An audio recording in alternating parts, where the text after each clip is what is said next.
Në fillim të vitit të ardhshëm, konkretisht më 11 janar, do të mbahen zgjedhje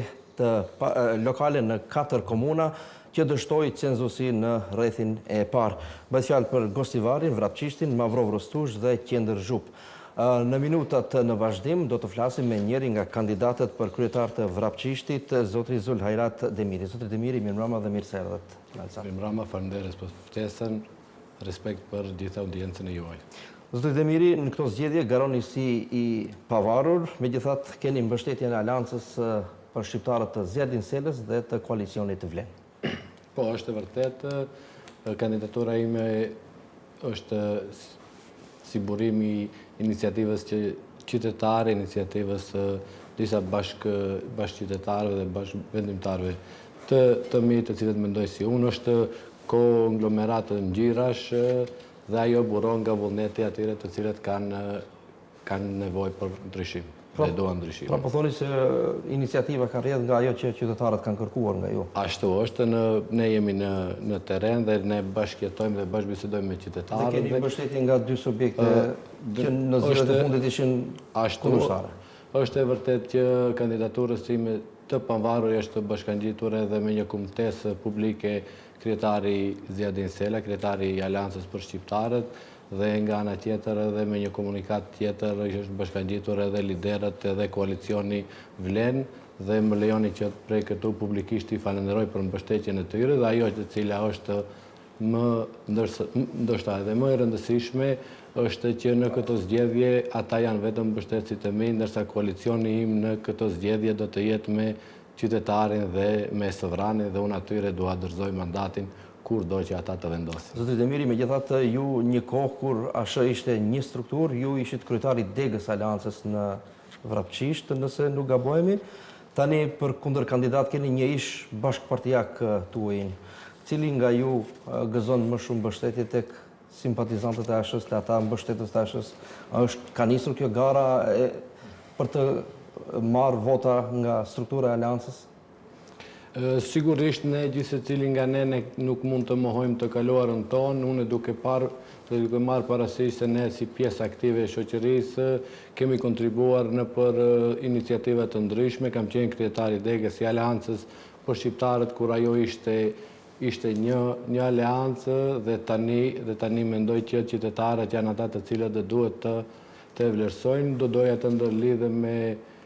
me kundër kandidatin tim, edhe ai mu më drejtohet si personi në fjalë, dhe unë në disa emisione dhe paraqitjet të mia jam drejtuar si mik, ku tha që Aleanca për Shqiptarët është e Arben Taravarit dhe se pjesa tjetër janë individ. Vlen të theksohet këtu se ata individ janë ata të cilët për 2 mandate i kanë dhënë besim, dhe ai ka udhëheq me komunën e Vrapçishtit, por ajo le të ngetë tek pjesa dhe ndërgjegja e kundër kandidatit tim. Unë mendoj që gjithë secili që mendon kështu si ne, i ftoj të gjithë të na bashkohen, dhe 11 janari do jetë sovrani ai që do vendosë e kuj është partia dhe se kush meriton të udhëheq me komunën e Vrapçishtit. Megjithatë ju arritët të përfitoni mbështetje nga zotri Sela. Unë besoj që kundër kandidat juaj më parë ishte kandidat i ASH-s së Selës. Unë besoj që kryetari Zjardin Sela na ka patur bashkëpunëtor edhe mua edhe kundër kandidatin tim, edhe shumë struktura tjera të cilat gravitojnë në komunën e Vrapçishtit, dhe besoj që ai din të masë se me cilët njerëz ne do duhet të përfaqësojmë komunën tonë, pa ngjyra partijake. Ajo që vlen të theksohet, më duhet sovrani dhe populli, dhe ne do i harmonizojmë qëndrimet bashkarisht në terren. Zotri Demiri, do flasim pak për projekte konkrete, për ato se çfarë do të ofroni para qytetarëve. Fillimisht do ndalemi te borxhi i komunës, i cili deri para një kohë ishte mbi 1 milion euro, ndërkohë sipas kundër kandidatit tuaj tha se ky borxh është ulur dukshëm. Si do të siguroni transparencë të buxhetit në shpenzimin e buxhetit komunal nëse ju fitoni zgjedhjet më 11 janar? Po, tani të dhënat të cilët flasin është e vërtet që ka një ulje të borxhit komunal, por vlen të theksohet duke mos harruar që qeveria paraprake të gjithë komunave ju ndajti një pjesë të përgjegjësisë, u ahoqi si barë dhe bëri një shumë prej 50% të borxhit i cili kaloi si falë qeverisë paraprake dhe në këtë këndvështrim është borxhi ulur, ndërsa borxhi total informacionet të cilat i kam unë këtu, por ju do duhet edhe të ju a jap këto si dokumentacione, kalon mbi 1.5 milion euro. Sa i përket transparencës dhe borxhit dhe buxhetit, unë mendoj që ne në fazën e përpilimit të buxhetit do duhet që në mënyrë transparente për debate publike duke i përfshirë qytetarët, organizatat qeveritare, jo qeveritare, shoqërinë civile dhe të bëhet një debat se si ta përpilojmë buxhetin dhe ju jap fjalë që në mandatin tim ky borxh do të jetë në faqen zyrtare që të mos vijë që nëpërmjet studiove televizive dhe të bëjmë krahasime se është borxhi të mësohet borxhi. Unë mendoj që ajo duhet të jetë transparente dhe transparenca duhet të jetë një parim parësor për komunën e Vrapçishtit. Cili është problemi kryesor i Vrapçishtit dhe si do ta zgjidhni vitin e parë atë problem? Po tani me sa ne dëgjojmë, ne nuk duhet të themi se nuk është ngritur niveli, është bërë punë, por unë gjithmonë vi nga ajo perspektiva dhe nga ai këndvështrim se ne gjithmonë duhet të bëjmë më të mirën dhe se gjithmonë nuk është mjaft dhe prandaj kërkoj që gjithë organizatat, gjithë ata individ të cilët mendojnë kështu si ne që të japin kontributin e tij, të na bashkangjiten krah për krah dhe ne të japim kontributin për të mirën e komunës. Sa i përket pyetjes juaj, në qoftë se thuhet se ne i kemi realizuar të gjitha premtimet dhe të gjitha sendet të cilat janë si mungesë e komunës së Vrapçishtit, kjo dukshëm tregon se nuk ka një vizion ose një plan program se si do duhet të ecë komuna përpara. Unë ndoshta duhet ta demantoj, por ja në shërbim të kohës, në qoftë se e keni si pyetje të radhës, unë do i tregoj të cilat janë mangësit, duke filluar nga uji i pishëm, ne kemi nga një dokument nga institucion. A ka fshatra në Vrapçisht që kanë probleme me ujin e pishëm, apo nuk ka fshat në Vrapçisht që nuk ka ujë? Unë besoj dhe nga ajo që marr feedback nga qytetarët, ne kemi goxha probleme me ujin e pishëm si sasi, do me thënë në fazë të parë ne kemi probleme si sasi, nuk kemi mjaftueshëm ujë si zakonisht në sezonin e verës kur e kemi edhe mërgatën këtu. Duke mos dashur të hi aty se kemi fatkeqësisht në shekullin 21 ne kemi shumë rrjete të ujësjellësit me gipa azbest, një fakt tjetër i cili është goxha shqetësues se kemi një dokumentacion nga institucioni për shëndetin publik, e kam këtu të printuar, dua lë si dëshmi, ku në konstatimin e tyre uji i fshatrave, shumicës së fshatrave është me një bakterie Escherichia coli. Dhe unë besoj që ne njëherë për gjithmonë do duhet që pjesën më vitale ujin e pishëm të rregullojmë njëherë për gjithmonë dhe të na vijë turp që në fushatat paraelektorale të jetë si premtim uji i pishëm. Kur jemi këtu do të flasim pak edhe për ambientin, ekologjinë, deponit, sigurisht se edhe Vrapçishti përballet me këtë problem me deponi ilegale. Si do të përmirësohet pastrimi, si do ta menaxhoni këtë çështje? Dhe duhet të ndërlidhim tek rastet që ne si Alsat kemi raportuar ndër vite për fushat e Negotinës dhe të Vrapçishtit, që ishin deponi të mëdha, po pastaj ato deponi u mbuluan, po si do të zgjidhet problemi me tokën e kontaminuar? Keni ndonjë projekt konkret si do ta zgjidhni këtë çështje? Tani ne si komunë e Vrapçishtit, komunë rurale, ne jemi të përfshirë edhe në njësinë rajonale dhe grumbullimin e mbeturinave të anvisërisë, mbledh një kompani private, ndoshta me bashkëpunim të komunës, dhe ajo e ka për detyrim ligjor t'i dërgoj në Rusino. Mirë po për fat të keqë, unë nuk e di se nga vinë defektet. Ne kemi këtu edhe fotografi ku neve në paraqiten her pas here deponit të egra, dhe këtu e keni në qoftë se do mund të shpalosi në fshatin Dobridol, kemi një deponit të egre cila është sot për momentin, e pjesa tjetër është kjo në fshatin Gradec, kemi fshatin Negotin, këtu është një do me thënë një kombinim edhe të materialeve inerte edhe të ambistrisë, dhe ma thot mendja që ne ka dikush që kontrabandon mbeturina të ambistrisë prej territoreve tjera dhe i sjellin në fushën. Çfarë do të ndërmerrni ju, zotëri? Unë mendoj që fillimisht në bashkëpunim me pushtetin qendror, gjithësisht me Ministrinë e Ekologjisë ose Mjedisit hapësinor, që njerëz t'i pastrojmë ata, t'i çlirojmë ato toka dhe në vazhdim ata të mund t'i kultivojmë